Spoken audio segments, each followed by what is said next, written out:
هەر سەبارەت بە پرسی موچە میوانێکم لەگەڵە بێت شوانکەلاری ئەندامی ئەنجومەنی نوێنەرانی عێراق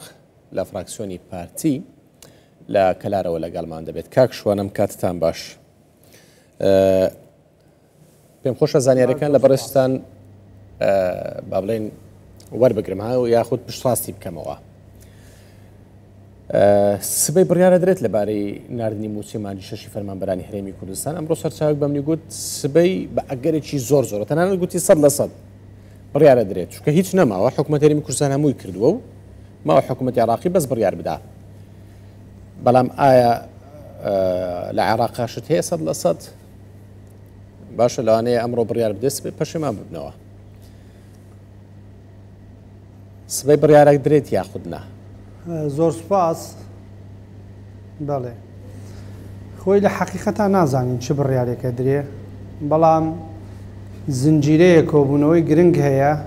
باشە بە کۆبوونەوەکەی ئەنجومەنی وەزیرانی سبەیەوە لە سەرجەمی ئەو کۆبوونەوانە، چ ئەوەی ئیتاڕی تەنسیقی ئەمشەو، چ کۆبوونەوەی پێش کۆبوونەوەی ئەنجومەنی وەزیران، کۆبوونەوەیەکی ئەو لیژنەیە هەیە کە پێشووتر محەممەد شیع سوودانی پێکی هێنا لە 6 وەزیر بۆ ئەوەی راپۆرتەکان حازر بکەن. دواتریش کۆبوونەوەی ئەنجومەنی وەزیرانە بە تەئکید یەکێک لە ئەگەر چی لە خاڵەکانی یعنی بابەتی کۆبوونەوەکە بە فەرمی ڕانەگەێنراوە، بەڵام بە تەئکید لە ملحەقی کۆبوونەوەکە لە ئاخیرەوە یەکێ لەو بابەتانەی کە باس ئەکرێ بابەتی ناردنی موچەی هەرێمی کوردستانە. سبەی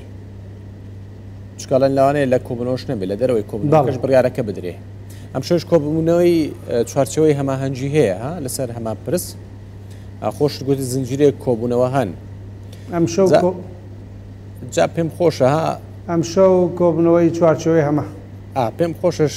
شتێک بڵێ ئایا ئەگەر ئەرێنی بیت یاخود نەرێنی بێت هیچی دڵخۆشکرد پێ بۆ خەڵکی هەرێمی کوردستان؟ وەڵای هەموو هەوڵەکان بۆ ئەوەیە موچە بێ و ئەوەی لەسەر حکوومەتی هەرێمە. باشە ئەوەی لەسەرەتی بەداخەوە بێ بیڵێم تا ئاستی سازشکاری لە پێناو موچەی فەرمانبەرانە، ئەگینار نەک لە پێناو هەن کاڵێم سازشکاری بەو مانانیە بڵێین حکوومەتی هەرێم بەرامبەر ئەقڵێتێکی شۆڤێنی برسیکەر کە دەیان ساڵە غەدر لە هەرێمی کوردستانەکە لە فەرمانبەرانی کوردستانەکە خوا نەخواسە بڵێن هەرێم تەسلیمە بێ یان سازشیان بۆکە نەخێ. بەرامبەر ئەو ڕوئیا و ئەو ئەقڵێتە ئێمە بەردەوامین لە هەوڵەکانمان، بەردەوامین لە ڕوبەڕووبوونەوە بەڕاستی، بەڵام لە پێناو موچەخۆرانی هەرێمی کوردستان لەبەر ئەوەی غەدرەکە لەلایەن بەغدادەوە بەردەوامە حکوومەتی هەرێم ئەوەی لەسەرەتی کردوێتی نەوتە ئەوەی کۆمپانیای سۆمۆ وەزارەتی نەفتی عێراقی مەبەستیانە بەو شێوە لەگەڵیانە ڕێککەوتین و نەوتەکەیان ڕادەستەکەیت. بابەتی داهاتی نانەوتیە هیچ ئیشکالێک نییە و کۆمەڵی راپۆرتی باش ئامادە کراوە. یعنی شتێک نەماوە لەسەر هەرێمی کوردستان کە بیکە. ئەگەر بەغدایش من پێم وانە خۆ لە ئاخیریشا کۆمەڵی ئەقلی سیاسی باش لە بەغدا هەیە، ئەزانن ئەم سەبرکردنەی هەرێمی کوردستان و موچەخۆرانی هەرێمی کوردستان و حکوومەتی کوردستان لە ئاخیرا لە حەقیقەتا حەد و حدودێکی هەیە. خۆ ناکرێتەوە بەردەوام ئەم میلەتە ئاوا برسی بکەن و ئێمەشەر ئەو مانگ بدەینە دەست ئەو مانگ و ئەو هەفتە بدەینە دەست ئەو هەفتە. بۆیە ئەوەی لەسەر حکوومەتی هەرێمی کوردستانە التیزامی 100% کردو ئەمێنێتەوە بەغدا. من پێم وایە بە ئەگەرێکی زۆرەوە حکوومەتی عێراقیش ڕێگەیەکی لە بەردەم نییە، لەبەرەوەی ئەوەی داواکاری ئەوانە هەمووی هەرێمی کوردستان جێبەجێ کردو ڕێگەیەکی لە بەردەست نییە جگەلەوەی موچەخۆرانی هەرێمی کوردستان بۆ مانگی 6 بنێرێ. گوتت سبەی بەر لە کۆبوونەوەی ئەنجومەنی وەزیرانی عێراق ئەو لیژنەیە کۆ دەبێتەوە. ئەم لیژنەیە چێن و لەسەر چی کۆ بنەوە؟ ئەم لیژنەیە ئەو لیژنەیە کە بەڕێز محەممەد شیع سوودانی پێکی هێنا بۆ ئەوەی چەند لیژنەیەک پێک هێنرا لە دوای ڕێکەوتنەکەی نێوان هەرێمی کوردستان حکوومەتی هەرێمی کوردستان و حکوومەتی فیدراڵ، چەند لیژنەیەک لە کۆبوونەوەی ئەنجومەنی وەزیران پێک هێنرا بۆ ئەوی کارەکانیان تەواو بکەن. لیژنەی با بڵێ نەفت، لیژنەی استحقاقی ماوە ینی استحقاقی هەرێمی کوردستان لە ماوەی موازنەی 3 ساڵە چەندمان سەرف کردیە چەندمان ماوە لیژنەیەک تایبەت بە تەوتین لیژنەیەک تایبەت بە داهاتی نانەوتی ئەم لیژنانە هەمووی پێکێنا ئیشی زۆر باشیان کردووە هەنگاوی زۆر باش چوونەتە پێش 6 وەزیرەکە کۆ ئەبنەوە سبەی وەکوڵێ پێداچوونەوە بە ئەو راپۆرتانە ئەکەن کە حاضر کراوە کە سبەی تەسلیمیان نەکرێ ممکنە سعات دە لیژنەکە کۆ ببێتەوە پێش کۆبوونەوەی ئەنجومەنی وەزیران بە چەند سعاتێ بۆ ئەوەی ئەوانیش ئەو لیژنە وزاریە بابەتەکان پخوتکەن تێگەیشتێکی دروست بە شێوەیە کە موچەی فەرمانبەرانی هەرێمی کوردستان سەرف بکرێ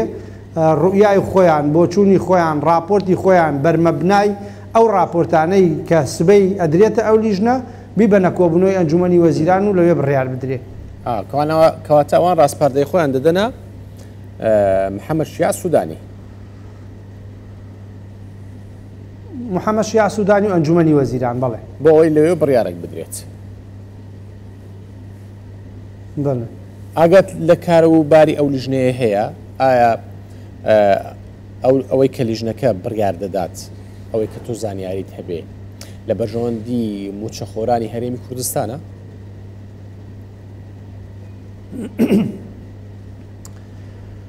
خۆی وەکوتم کاک ینی هەم ئەو راپۆرتانەی کە حاضر کراوە ئەوەی من ئاگدارم هەم ئەو داواکاریانەی لە هەرێمی کوردستان کراوە یعنی هەمووی چ داواکاریەکان هەمووی جێبەجێ کراوە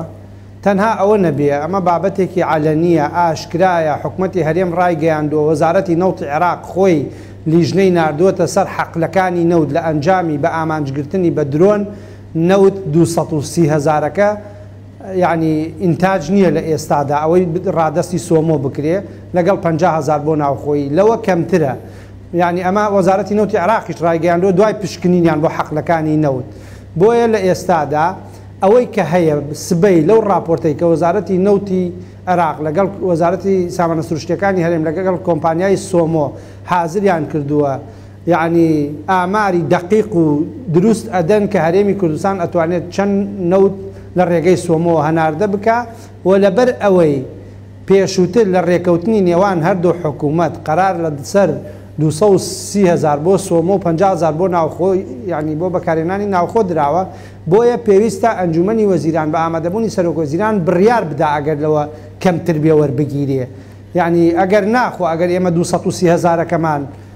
ئینتاج هەبوایە 50,000یش بۆ ناوخۆ هەموو ئەم کۆبوونەوانەی کە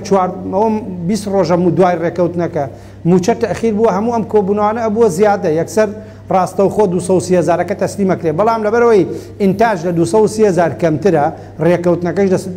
ینی بە نەس نووسراوە ئەبێ 230,000 تەسلیم بکرێ وەزارەتی نەوتی عێراق و کۆمپانیای سۆمۆ ناتوانن بەبێ بڕیارێکی ئەنجومەنی وەزیران لە 230,000 کەمتر وەربگرن پێویستی بە بڕیاری ئەنجومەنی وەزیرانە ئومێ دەکەین